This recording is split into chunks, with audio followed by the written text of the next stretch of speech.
इसमें भी इस टाइप के क्वेश्चंस मिल जाएंगे, तो ध्यान से देखना इस टाइप के क्वेश्चंस को हम लोग कैसे करेंगे। आप इसको वीडियो को पॉज करके आप खुद से एक बार ट्राई करें, आपसे नहीं हो पाएगा ये क्वेश्चन, क्योंकि आप इसमें सब्स्टिट्यूशन लगाओगे, कुछ भी लगाओगे, आपसे नहीं होगा। तो सिंपल सी बात है, आओ इस क्वेश्चन को तोड़ते हैं। कैसे तोड़ेंगे इसको, देखो ध्यान से। तो सिंपल सी बात है, अपन को जैसे ही ये दिखा इंटीग्रेशन इज फ्रॉम 0 से 1 log of x upon 1 minus x square dx, और आगे ये आइडेंटिटी भी दे रखा है क्या कि समेशन स्टार्टिंग फ्रॉम 1 से infinite 1 upon n square equals to pi square by 6। इसका वैल्यू जो है पाई स्क्वायर बाय 6 होगा, इस चीज को यूज करके, ठीक है। तो मेरे को यहां तक देख के ना मुझे कुछ हवा नहीं लग रहा, तो आपको ये देख के ये पता चलना चाहिए, यहां से मुझे ये पता चल रहा है क्या कि ये 1 upon 1 minus x स्क्वायर अगर देखो तो ये it is nothing but it is a infinite GP का सम दे रखा है। सर क्या इनफिनिट जीपी का सम पता है आपको क्या होता है? a upon 1 minus r होता है। तो सिंपल सी बात है, ये इनफिनिट जीपी कौन सा जीपी का सम है? तो ये सीरीज का सम है। देख लो 1 plus x square x raised to 4 plus x raised to 6 and it goes to infinite। देखो first term is 1 and common ratio is x square, ठीक है। तो आपको दिख रहा है क्या कि यहाँ पर जो 1 upon 1 minus x स्क्वायर जो है ये तुम्हारा इस इनफिनिट सीरीज का सम दे रहा है। सिंपल सी बात है, ठीक है। अब अपन को क्या करना है, ये तो पता चला। अब अपन को क्या करना है, ये टर्म क्रिएट करने के लिए, इंटीग्रेट करने के लिए क्या करना पड़ेगा? log x से मल्टीप्लाई करेंगे इस इंटीग्रल टर्म्स।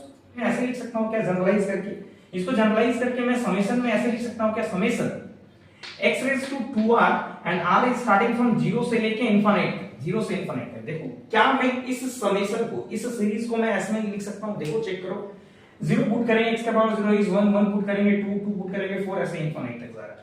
मतलब दिस सम ऑफ सीरीज को अपन ने ऐसे जनरलाइज कर सकता हूं ना भाई, जनरल टर्म में ऐसे लिख सकते हैं, ठीक है। अब अपन ने क्या करना है, इस चीज को इंप्लीमेंट करना है, log x से मल्टीप्लाई करना है, इंटीग्रेट करना है। इस वाली सीरीज से लिखूं r स्टार्टिंग फ्रॉम 0 से लेके इंफिनिट तक, ठीक है, 0 से लेके इंफिनिट तक x raised to 2r times of क्या है, log x एंड dx, ठीक है। अब ये सम ईच एंड इंडिविजुअल को log से मल्टीप्लाई करके हम समेशन का अलग करके इंटीग्रेट कर सकते थे। तो अब यहां से हम क्या कह सकते हैं कि ये समेशन को मैं बाहर लिख सकता हूं क्या, तो समेशन r स्टार्टिंग फ्रॉम 0 से लेके इंफिनिट इंटीग्रेशन इज फ्रॉम 0 से 1 x raised to 2r times of log x dx, ठीक है। अब मैं इसको इंटीग्रेट कर सकता हूं बाय पार्ट इंटीग्रेशन से, ठीक है।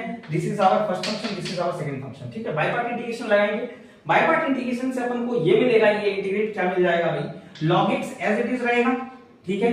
x raised to इसका integration x raised to 2r plus 1 upon 2r plus 1 और ये इनटू में एंड लिमिट इज फ्रॉम 0 से 1, फ्रॉम 0 से 1 डेरिवेटिव ऑफ log x का derivative 1 by x raised to 2r का इंटीग्रेशन फिर से 2r plus 1 upon 2r plus 1 and dx। यहां से एक x कैंसिल हो जाएगा भाई, सिंपल सी बात है। तो फिर से x raised to 2r का जो इंटीग्रेशन होगा वो कितना हो जाएगा, सिंपल सी बात है। अब देखो यहां पर upper limit minus lower limit करूं, अपर लिमिट करूं तो ये भी लिमिट का कांसेप्ट से 0 हो जाएगा भाई, log 1 0 और 0 भी पुट करने से 0 आ जाएगा। लिमिट का कांसेप्ट लगाओगे आप, समझ रहे बात को, ठीक है। तो वहां से ये वाला पूरा पार्ट का वैल्यू जो आएगा वो 0 आएगा भाई। तो सिंपल सी बात है, आपको ये बच जाएगा। अब यहां पर एक x से x कैंसिल हो गया तो x raised to 2r बच गया ना, तो x raised to 2r dx का इंटीग्रेशन फिर से क्या होगा, x raised to 2r plus 1 और 2r plus 1 से डिवाइड करेंगे तो ये जो इंटीग्रेशन होगा ये x का पावर 2r plus 1 और 2r plus 1 का होल स्क्वायर और लिमिट इज फ्रॉम 0 से 1, इस वाले इंटीग्रेशन का, क्योंकि ये तो 0 हो गया। अब यहाँ पर 1 जैसे 0 रखेंगे तो 0 हो जाएगा, 1 जैसे रखेंगे तो ये 1 हो जाएगा भाई। तो सिंपल सी बात है, ये क्या आ जाएगा, -1 upon 2r plus 1 का होल स्क्वायर। मतलब आपको जो ये इस इंटीग्रेशन को जो दिख रहा है ना, आपका इस समेशन के फॉर्म में आ जाएगा, समझ रहे। और बाहर समेशन भी चल रहा था, बाहर सिग्मा वाला टर्म भी था, यहाँ समेशन लगा दीजिएगा। बाहर में समेशन वाला टर्म था, ये समेशन भी लगा दीजिएगा, सिंपल सी बात है।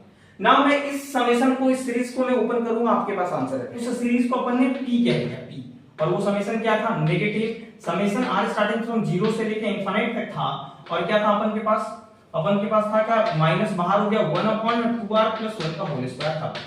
अब इसको मैं ओपन करूं, इसको ओपन करेंगे बस सीरीज को, तो 0 से स्टार्ट करें, 0 रखेंगे तो ये सीरीज जो है, ये अपन के पास जो सीरीज p मैंने नामकरण रखा है, ये क्या हो जाएगा, माइनस इधर रहने दो, ये क्या हो जाएगा 1 upon 1 स्क्वायर प्लस, अरे r का वैल्यू पुट कर रहा हूं, r का वैल्यू 0 रखेंगे तो 1 हो जाएगा, 1 का स्क्वायर 1 रखेंगे तो 3 का स्क्वायर क्या हो जाएगा, 1 upon 3 स्क्वायर 1 upon 5 स्क्वायर, ऐसे ही चलेगा, 2 दूना 4 5 ऐसे ही चलेगा। अब अगर ध्यान से देखो तो यहां पर, अच्छा, और इस सीरीज को ओपन करें तो ये सीरीज एक्चुअली क्या लिखा हुआ, 1 upon 1 स्क्वायर प्लस, ये सीरीज क्या लिखा हुआ देखना, 1 upon 1 square plus 1 upon 2 square plus 1 upon 3 square plus ऐसे इंफिनिट तक। और ये सम क्या दे रहा है भाई, पाई स्क्वायर बाय 6, क्या दे रहा है, पाई स्क्वायर बाय 6। तो सिंपल सी बात है, यहां जो टर्म्स दिख रहे हैं, यहां पर ऑड इवन दोनों ही टर्म्स है, तो यहां पर क्या सिर्फ और टर्म्स है तो क्या मैं यहाँ पर इवन टर्म्स वाले को एडिशन कर सकता हूँ? देखो इवन टर्म्स को मैंने अपन ने ऐड कर दिया तो ऑब्वियस सी बात है मुझे माइनस भी करना पड़ेगा, ठीक है, और ये माइनस मिलके वो प्लस हो जाएगा। समझ रहे हैं आप बात को? समझिए 1/2 स्क्वायर 1/4 स्क्वायर 1/6 स्क्वायर ये भी इनफाइनाइट है, ठीक है।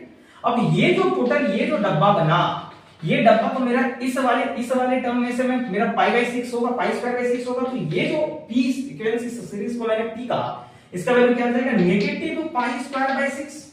और ये जो बचा है प्लस के साथ, इसमें से क्या मैं 1/2 स्क्वायर को अगर कॉमन लूं तो क्या बचेगा 1/1 square plus 1/2 square plus 1/3 square plus up to infinite. और फिर से ये वाला इस वाले सीक्वेंस का वैल्यू तो दे रखा अपन को π²/6। Just you have to put the value, यहां पर पुट जैसे ही करेंगे तो पहले से -π²/6 और इधर 1/4 हो जाएगा और ये π²/24 हो जाएगा, क्योंकि इसका वैल्यू π²/6 6 हो जाएगा 24, तो एलसीएम लेंगे यहां से 24, ये आ जाएगा कितना -π²/8 विल बी योर करेक्ट।